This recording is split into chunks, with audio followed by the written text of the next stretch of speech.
You bring up so many good points because too often you just hear about the rainbows and butterflies and how successful people are, or that's what you see on social media. And so therefore you believe that's what's the case. I know when I first started, company is nothing what it is today. Like it was CRM and CRM only. And when I resurrected and pivoted, I was like, okay, I can help more people by having a wider umbrella of of services I offer.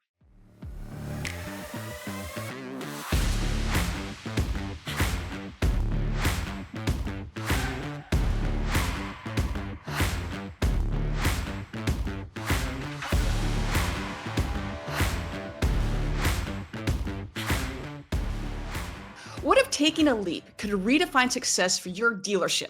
Today on Facts Not Feelings, we are diving into the high stakes world of risk taking and uncovering the transformative power of online reviews with Jordan Furniss, who is a serial entrepreneur with a diverse portfolio inside and even outside of automotive. Join us as we explore how embracing calculated risks and managing your digital footprint can dramatically enhance your dealership's reputation and customer satisfaction. Don't miss this compelling insight into steering through those challenges and opportunities that shape the future of automotive retail. Jordan, welcome to the show. How you doing? Doing great. Thank you for having me on today, Brooke. I'm excited to be here. I'm pretty stoked. And if those, we'll just get the elephant out of the room right now. Yes, you're seeing the same last name. This is my younger brother.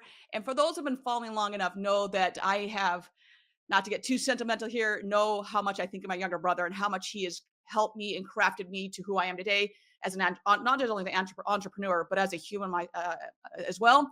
So this is the one and only Jordan. We've talked about it a few times, and now he was my very first guest. If you go back to season one, episode one, he helped me struggle through that first episode. So we Yeah, had I to don't bring know him if you back. want to go back to that or not.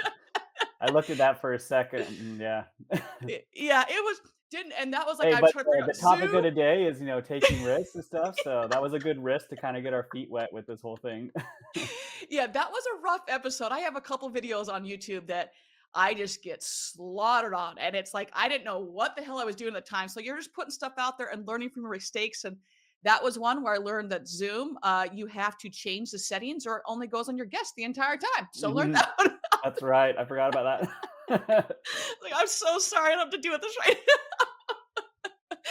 Oh, so thank you for obviously everything you do. You know how much I love you. Also, just from I've told the story time and time again. The very first time that I decided to start a company, you gave me some very good feedback on what to do. And I listened to some of them. The rest of them, I was like, no, I think other people know. And I didn't listen. The second time when I resurrected my company, it was, so do you want to listen now? I was like, yes, I want to listen now. You've done this a few times to say the least. A few, and yeah, I've learned a few things, stumbled a few times, and found some things that work. But it is different for everyone. But there are a few things of like misconceptions and things that people just don't think of, and yeah, a few little tweaks can definitely improve your, you know, improve your ratio of success dramatically. It just changed a few things. Amen to that, man. I've used the same words that you've told me to multiple different people of, I mean, you can go in debt, go have at it, but there's a better way to do things. So, with that, we've talked about risks already, but we're just going to jump right in here. What are some key factors? I'm not going to say dealerships, but just businesses in general should consider before taking significant business risks? Yeah, that's a great question, and I think I'll preface kind of our, this discussion here about risks is that taking risks doesn't mean you need to be risky.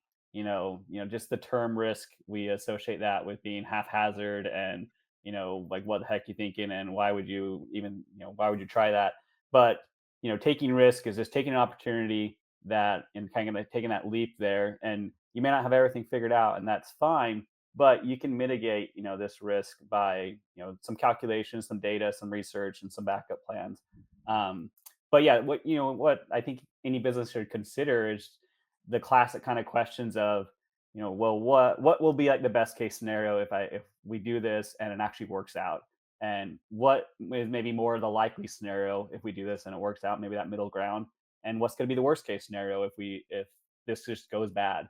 And think of it more like probability wise, like yes, the worst case scenario you could come up with all sorts of things like doomsday type of stuff, but the likelihood of like that actually happening, not going to happen. So like, what probability is there of really something of this going, if this goes bad, what's going to happen?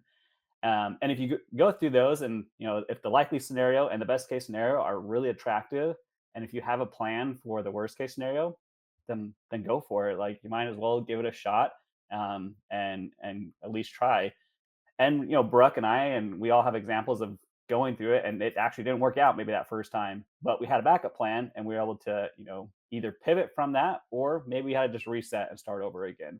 And if you're comfortable enough with that, or you have a way to live with that pretty much and overcome that, then the risk definitely could be worth it. If you get close to pulling it off, you could have some awesome returns and great success that way. So I think, yeah, just look at the classic three scenarios. What's going to be the worst? What's going to be the likely scenario? And what could be the best? And if the best and likely look really good, then we're good.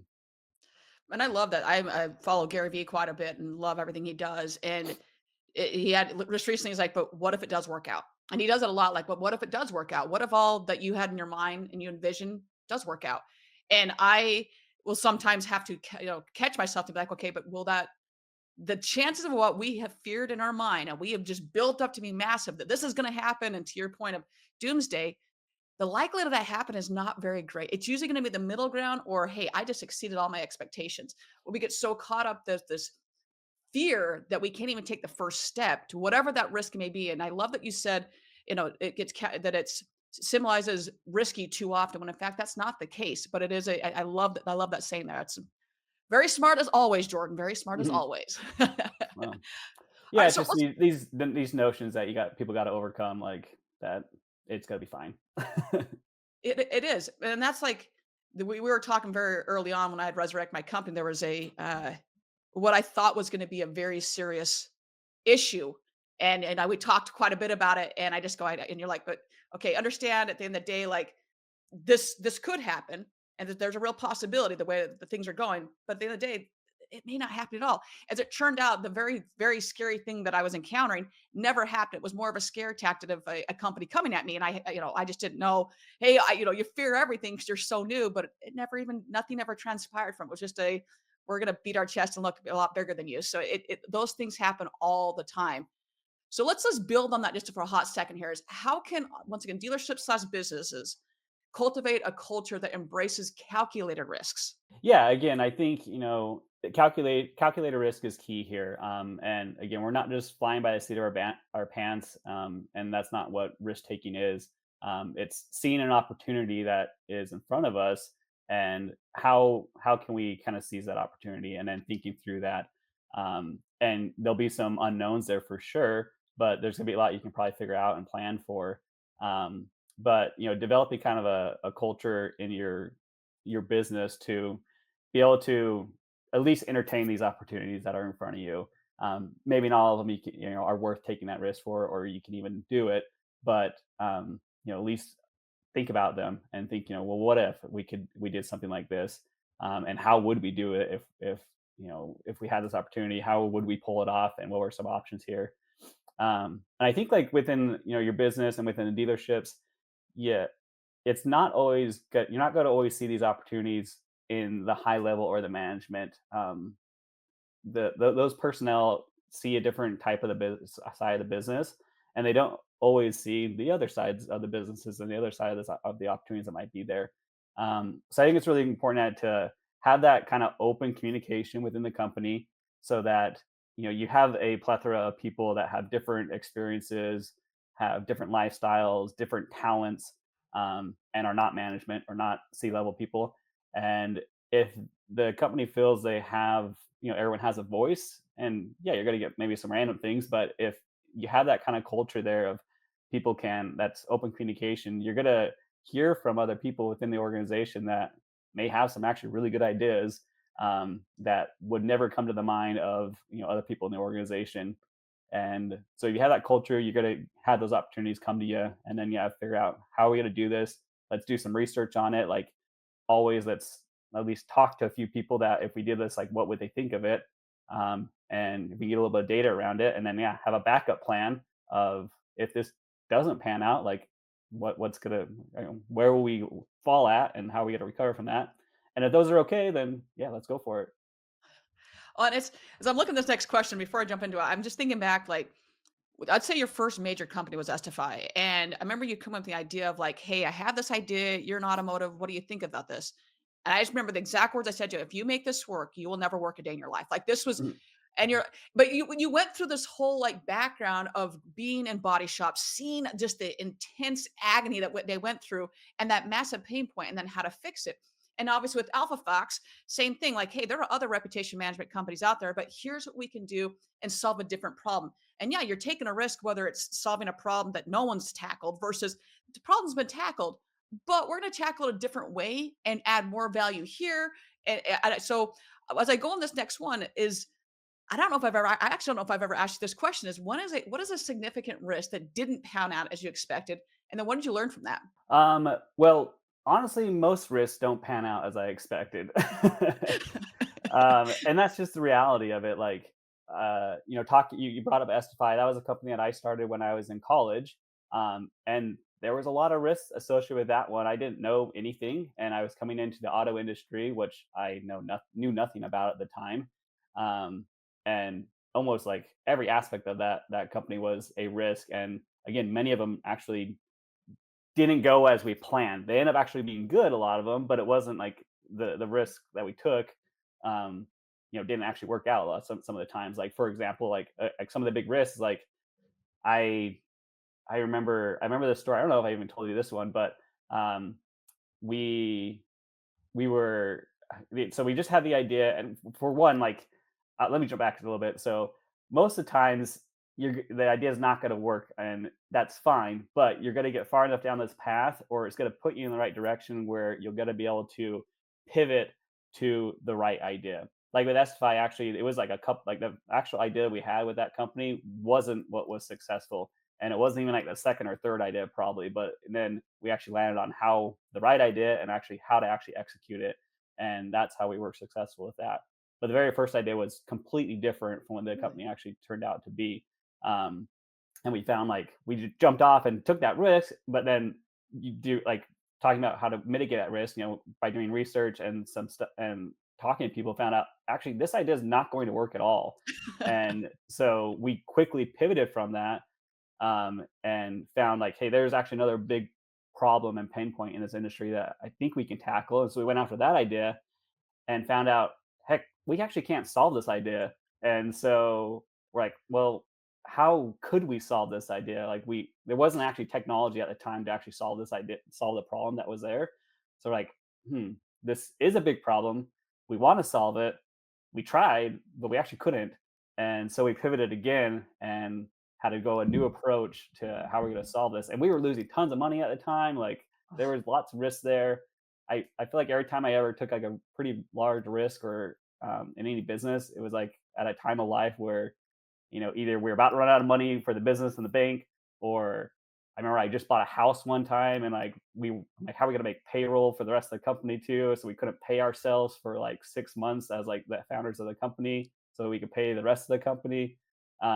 But these are like calculated kind of risks, and we knew like, all right, we actually can take this risk, and if it goes bad, then could we actually float the company for long enough so that no one would actually know anything's going on and everything be fine, and we could figure it out. And we ultimately always did figure it out, and no one was the wiser that That's a all that week matters. later where everyone could not have a job or something.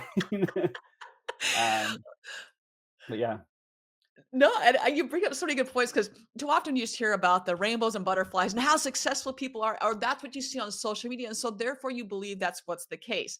I know when I first started, company is nothing what it is today. Like it was CRM and CRM only, and when I resurrected and pivoted, I was like, okay, I can help more people by having a wider umbrella of of services I offer. And every time, like every couple months, especially in the very beginning, it was okay. I need to tweak this.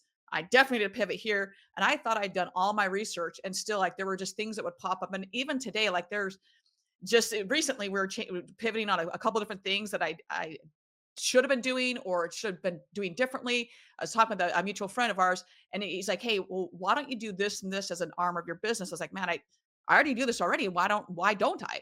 And that has been so successful for me and just making a little tweak here and there. So I say that all is that how should businesses balance the need for quick innovation with the potential risks associated with rapid change?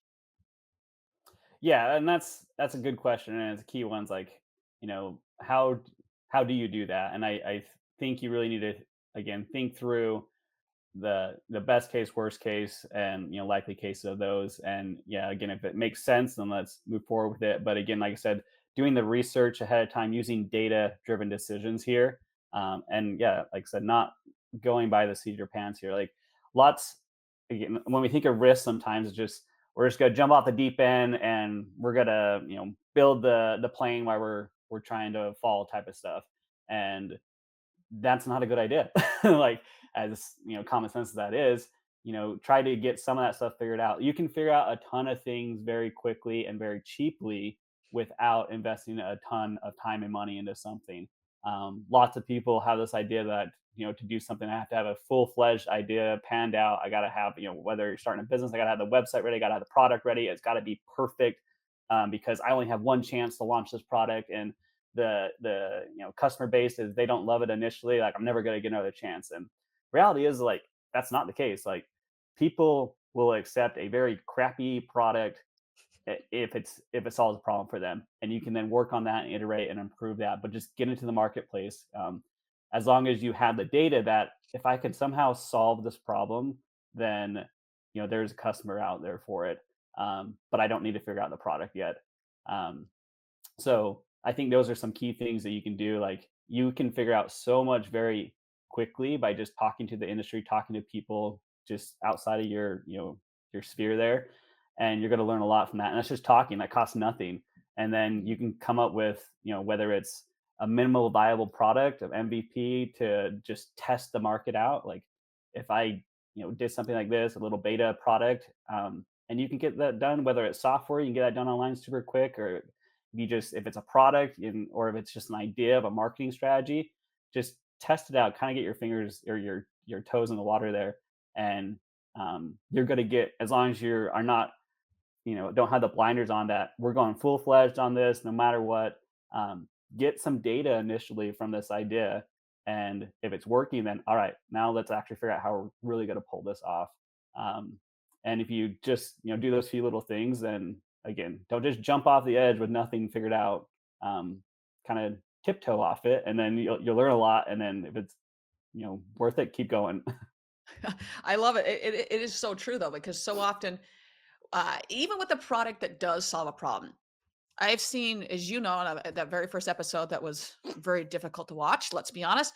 We actually went over this a little bit of just saying that you could have the best thing ever, but if you haven't done your due diligence to understand, hey, how are we actually going to solve this? Like, we know we need to solve it, but we don't know the how. That could be a problem because now you're jumping in and have no game plan at all. But as long as you have, but to your point, that the data to back it up that says, hey, this is whatever it's going to be. That could be how many people it's going to help, even one from a charging standpoint of what your price is going to be, all these things. But I will go to the part about just it's ever evolving. I mean, you've been doing this entrepreneur thing way longer than I have. And I know in my short amount of time compared to yours is that I am constantly thinking, okay, how can we better improve this? I mean, just I think I maybe sent a screenshot to you over the weekend of just like some new reports I'm working on for dealerships to better show my value, because it's one thing to talk about it, but it's just constantly pivoting and enhancing what you're already doing to better the whatever it's going to be, whatever that user experience, the customer experience, whatever it's going to be. So I very much agree with that, as it turns out. Very much agree with that. So you have a company called Alpha Fox here. So we're going to switch into the second major portion of this episode here, and it's going to be about reputation management, online reviews. Just because you see this, you breathe it, you're there doing it all the time. So looking at that, how should dealerships, and I say dealerships, but we will say businesses as well, how should they approach those negative online reviews to turn them into opportunities for improvement? Yeah, for sure. And again, it doesn't matter what business you're in. Dealerships is a big one, and it's because dealerships, the auto industry has a stigma with customers, and like it or not, it's reality. Whether it's in service or whether it's in sales, people often, you know, feel like they got ripped off or something, and Mhm. that's just the reality of how people feel about the auto industry. And so your reputation and how you communicate with these customers, and especially the ones that had a negative experience, is vital to your success, because the reality is people are now all influencers. Everyone has an opinion, and they're Mhm. sharing it, whether it's online or whether it's to their friends. They're going to share those experiences they had with them. People love to act like they're an influencer, I guess, nowadays. So they're going to share that. And so it is super important for you to do everything in your power to reach out to that person, and contact. They had a negative experience and they posted it, or you heard about it, or they sent you an email, or yeah, they got back to you somehow. There was a negative experience. You know how to contact this person, and so do what's in your power to contact them. And 99% of the time, the person just wants to be heard, Mhm. and they just want to know that you actually cared, and about in a dealership, they just paid you a lot of money, and they made a really big purchase with you, and they trusted you. And even if it wasn't anything you did, but if they felt there was something that was different, then communicate with them. Just talk to them, and just by communicating with them and reaching out to them and showing that little bit of kind of empathy with them, then it's going to make a world of difference to that customer.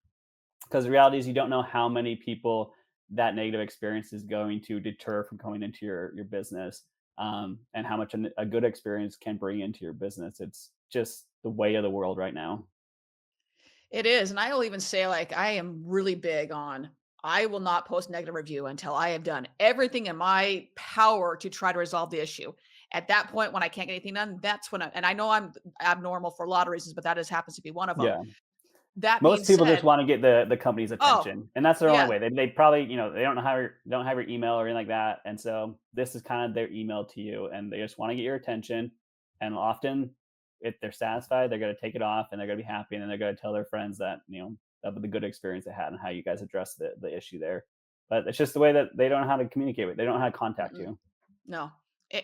I will say as well is that if you're looking at reviews, and I don't care what business you're in, I can tell you, and I will ask anyone that's watching right now or listening right now, if you see a business that has 5,000 reviews and they're all 5 stars, I guarantee you're thinking those aren't real.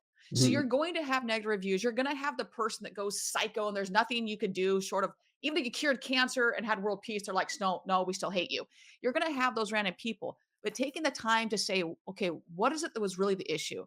Oh, we sucked at our communication. That's actually now a teaching moment for us and a learning opportunity to say, hey, we need to do a better job in house to take care of this. And so, a lot of times the customer can be pointing out something that we may not see because we're so ingrained with our business is the best business ever and we're phenomenal and we have all these awards when in fact people slip through the cracks and things happen. Like no one is perfect and your business isn't perfect, so those negative reviews will come to play. One thing that I always preach is like when you are answering a review that's a negative review, just a tidbit for everyone, please do not put your name of your business in that review.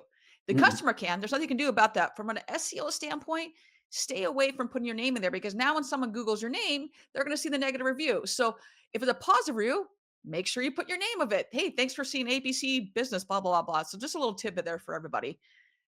I want to go a little bit more on the online review portion of it. So this is a very softball question, but sometimes people may still not understand this. So, what role do online reviews play in shaping dealers' reputations or business reputations, and how can they influence the customer's decision?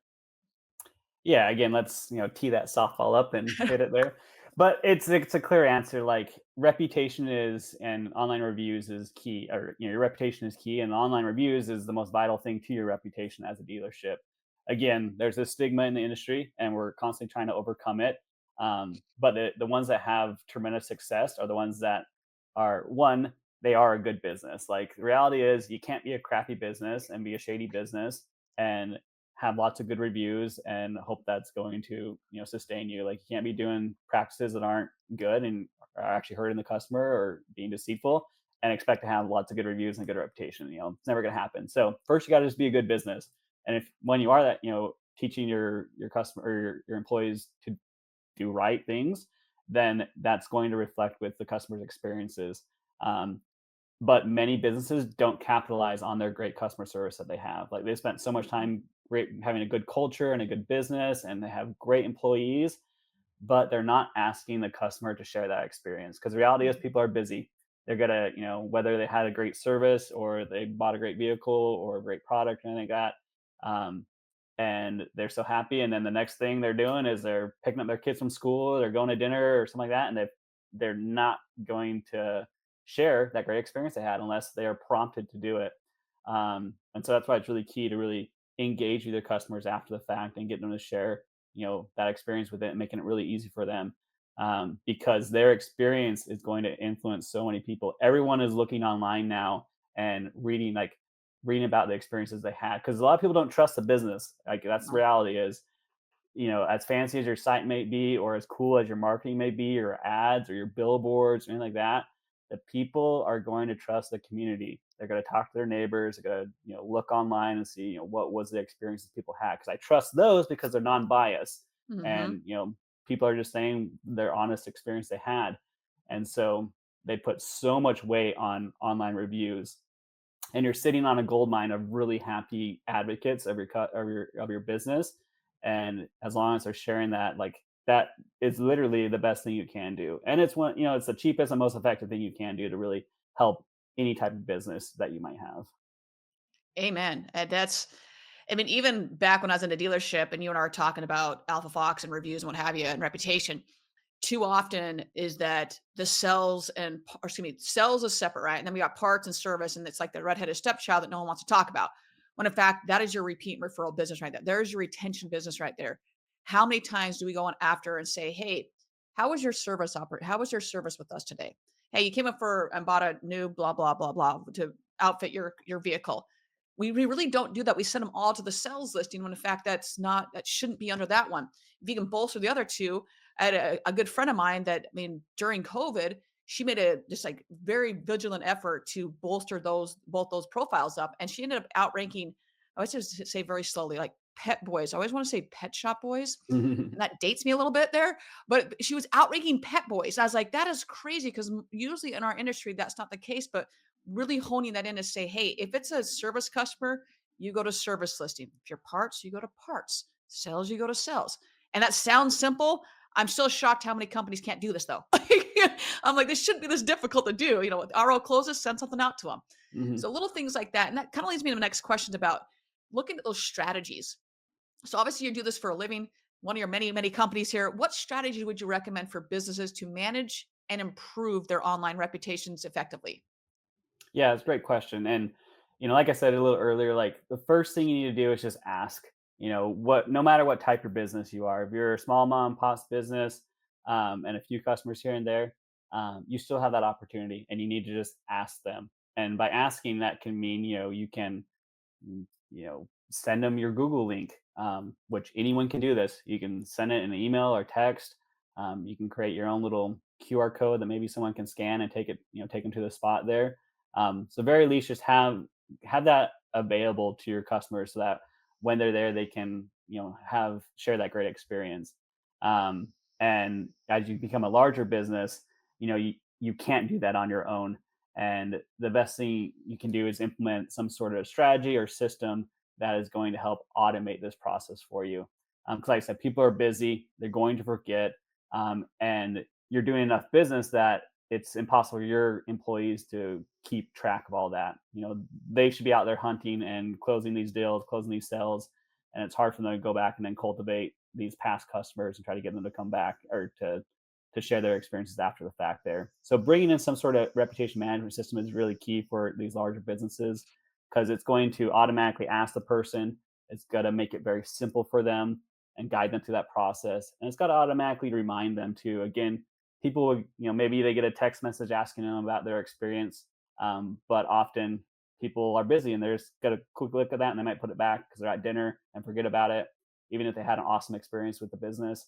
But a simple automated reminder too. And don't go like overbearing with it. Just a simple nudge, maybe a few days later, is definitely enough to help get those guys across the finish line and share that experience they had. And I love the bring up of the automation portion of it. And I'll say along with automation is inspect it. You all have heard me say multiple times, inspect what you expect.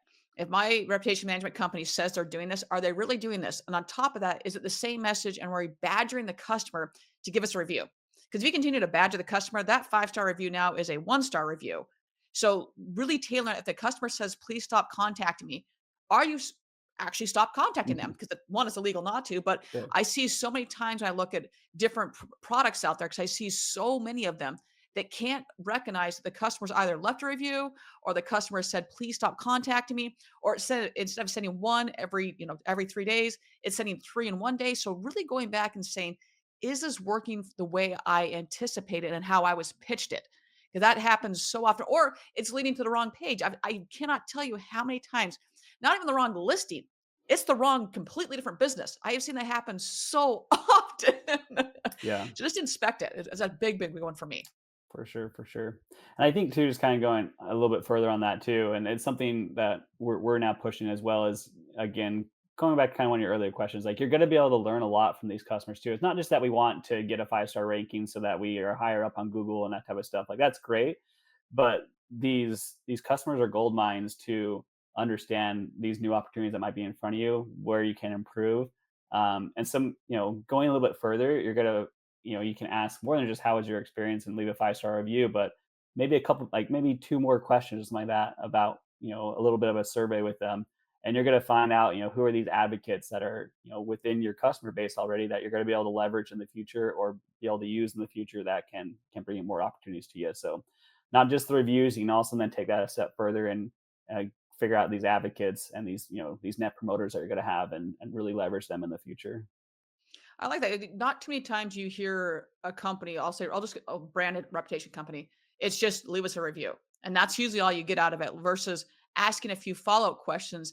I have a friend that's got a cool company and they do all they can tailor it to whatever they want. Hey, what's your favorite pizza? What's your favorite movie channel? What's whatever they want to know. And that it's not so much reputation, but you're getting to know the consumer better and knowing what makes them tick. And just taking that extra step for it. So I want to take that offline. I didn't know you guys are still doing this. So this I'm gonna Mhm. have to hear about this.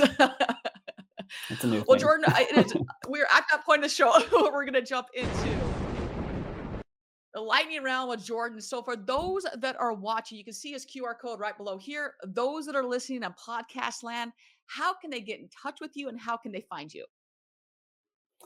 Yeah, so you can scan that QR code, I guess. You can reach me at my email, which is jordan at alphaphox.com, which is ALFAPHOX. So spelled a little different. Reach out to me. I'm sure Brooke's got my phone number too. So you can I'm sure always Bree does text too. me. Yeah. We both have his phone number, so one of us will give it to you. All right. So the name of the show is Facts Not Feelings. So whether it's in your personal life or it can be in your professional life, how are you distinguishing facts from feelings? Yeah, I love that, and man, I just this weekend I had a presentation about this too, about people and their how their feelings and versus facts type of stuff. And I think when it comes down to, you know, we're talking about taking risks, and people often think, yeah, risks are risky. If we kind of circle this back to the opening line here, and I think that's a feeling that people have. But the fact is that they really aren't. As long as you do these few, simple things that we've talked about today, you're going to really mitigate that risk there, and these are just going to be opportunities now for you. And so how are you going to achieve that opportunity or execute on that opportunity there? So I think that's a big risk, or sorry, a big feeling that people have is that, either starting a business or taking this, trying something like this is very risky. And it's because they look at the stats of like, oh, 90% of businesses fail or whatever.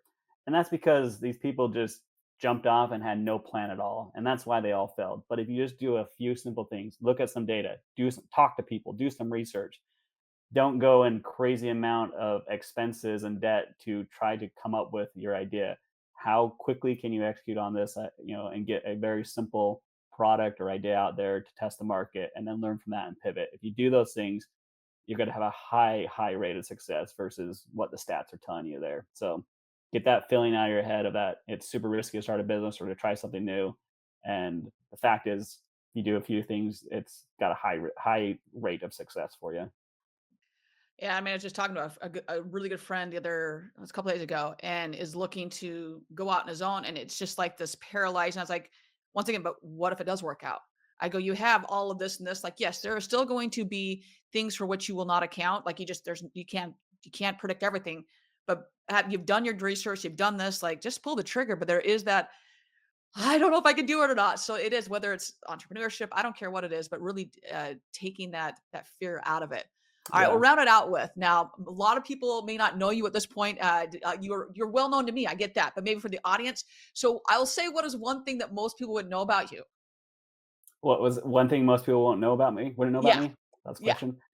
Well, I was thinking about this question. You asked me it earlier, and one thing is, well, you might know, but I've swam with sharks, both literally and figuratively. So, I love that. been met with Robert Herjavec of Shark Tank and did a presentation for him, and won that competition that we did with him. So, been with the sharks in that aspect, and have raised money from other investors. So, I've done all that stuff too.